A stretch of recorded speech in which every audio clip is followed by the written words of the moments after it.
Hello Internet, this is Scott with Scott's Garage, and today I'm working on my daughter's 2006 Ford Fusion, and the presenting problem is we have a blinker light out. But still do the right one.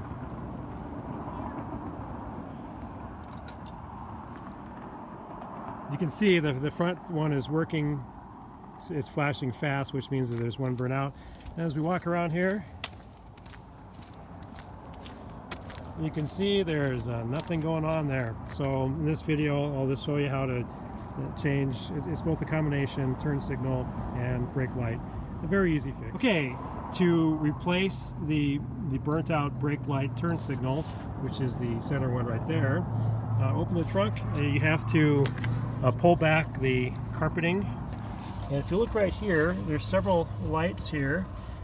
You have your reverse lights down here and parking lights, but it's this big one right up here. This is the main light, and you just turn it and it comes right out, and there is the burnt out light bulb.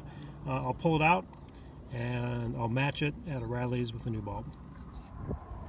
Alright, so the brake light turn signal, it's a 4157. I got the Sylvania from O'Reilly's. It was $6.99 for a pack of 2.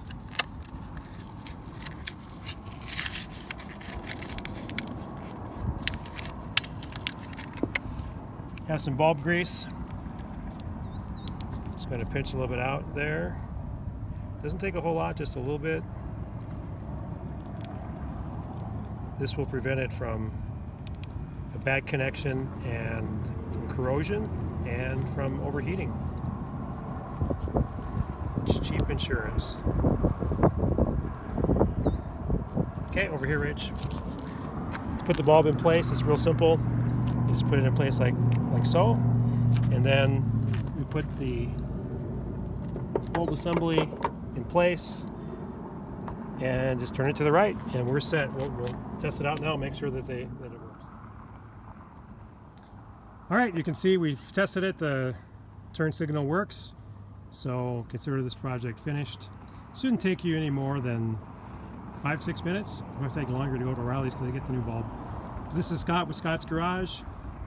Please hit a like for the video, and please subscribe and hit that bell notification for upcoming videos. Have a great day.